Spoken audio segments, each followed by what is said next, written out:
वास्तुकला, वास्तुकला मतलब होता है तुम्हारा जैसे ताजमहल है, लाल किला है, कुतुब मीनार है, चार मीनार है, ये सब क्या है वास्तुकला में आता है। वास्तु मतलब नया घर, वास्तु मतलब बिल्डिंग। ये छत्तीसगढ़ में सबसे बड़ी समस्या यही है। कोई भी आदमी नया घर बनाएगा क्या बोले, नया घर बना हन अब पूजा महू यहाँ रे, समझ आ रहा है।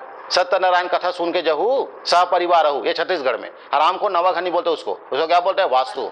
और अभी जब नया घर बनाओगे इंजीनियर के पास जाओगे क्या बोलेगा, वास्तु के हिसाब से किचन रख दे, वास्तु के हिसाब से बाथरूम रख दे। साले काबर वास्तु के हिसाब से रही, मोर घर है मोर हिसाब से रही है। पर इंजीनियर पूछ रहा है किधर रखूं, वास्तु के हिसाब से इधर किचन आएगा, यहाँ कार खड़ा होगा, यहाँ टॉयलेट होगी, यहाँ पे हॉल बनेगा, ये छोटा रूम होगा, ये पूजा रूम होगा। मैं कहीं वेट मुंह कर दे, नहीं हो सके, वास्तु बिगड़त है।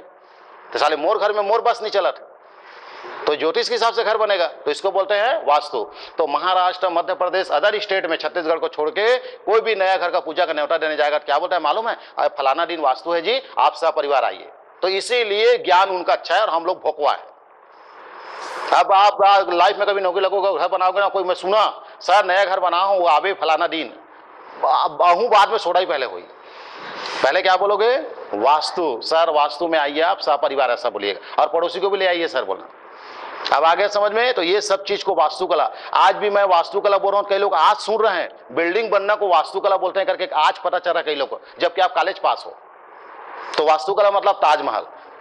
नंदेश्वर तुम्हारे दादाजी बनाए होंगे ताजमहल को, नहीं बताया होगा दादाजी, पूछा नहीं पूछा, पूछना था, उसके दादाजी बनाया होगा। उमेश तुम्हारे दादाजी पूछा क्या ताजमहल तुमने बनाया क्या, नहीं बनीम गेरी से काबर हमारे छत्तीसगढ़ हमने हैदराबाद सूरत जाते, हो सकते हो समय आगरा गेरी हुई। तो बताइए हम में से कोई बनाया नहीं, हमारे दादाजी ने बनाया तो कोई तो बनाया होगा। तो ताजमहल आज खड़ा है लेकिन बनाने वाला मर चुका है शाहजहां। तो इतिहास की जानकारी देती है कि कोई था जिसने ताजमहल बनाया है, आया समझ में। और तुम लोग को भी बनाना चाहिए, लेकिन दिक्कत यह है कि वो कास्ट हम शादी करके बनाया है, तुम इंटर कास्ट करके भी नहीं बना पाओगे इतना बड़ा, ये सबसे बड़ा तकलीफ। मैं क्या बोल रहा हूँ समझ रहे हैं आप। अदर समाज में शादी के हैं तो जुनून रहता है, पागलपन रहता है, ठीक है तो तुम बनाओ, तुम पत्नी की याद में। वो कास्ट लेवल में बना पाए, इतना प्रेम करता था अपनी पत्नी से। कौन आपका शाहजहां, इसलिए उसको दुनिया में बोला जाता है प्रेम का मिसाल है वो। कौन आपका ताजमहल। सिर्फ देख के बाद हाँ हाँ हाँ हाँ एक नंबर, ऐसा नहीं बोलने का, उसको महसूस करने का कि अगला वाला कितना अपनी पत्नी से प्रेम करता था, ये चीज वहां बताता है। तो इसको शाहजहां सर हम ही नहीं पढ़ते, 206 देश के लोग ताजमहल को पढ़ते हैं क्योंकि 7 अजूबा पहला नाम रहता है उसका।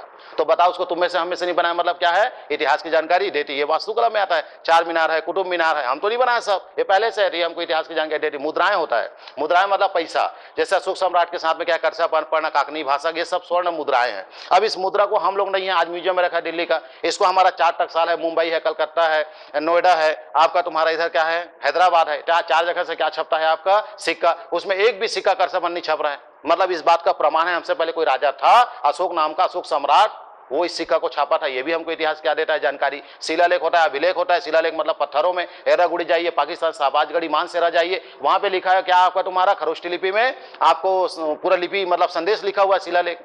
तो वो भी हमको इतिहास की क्या देती है जानकारी। उसके बाद क्या बोला, अभिलेख। अभिलेख मतलब समझते हैं आप, दस्तावेज। आपके घर में अभी 10 एकड़ खेत है, कैसे मान लिए मेरा है, क्योंकि सरकार ने आपको पर्चा पट्टा बना के दिया है, आपको ऋण पुस्तिका दिया है, आप नहीं लिए हो, सरकार ने आपको दिया है, इतना जमीन का 10 एकड़ का फलाना इसका मालिक है, उसका सरकारी दस्तावेज, उसको बोलते हैं अभिलेख।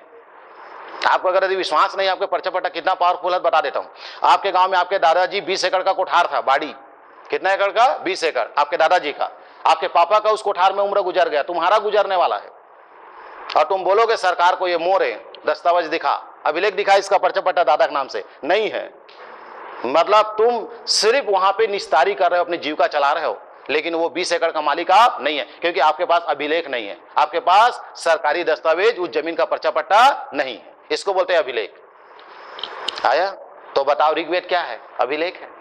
सामवेद यजुर्वेद क्या है, अभिलेख है, लिखा है दस्तावेज। इसको देख के जान रहे हैं कि कभी जमाने में ऋग्वेद था, आज पढ़ रहे हैं उसको, तो ये अभिलेख है।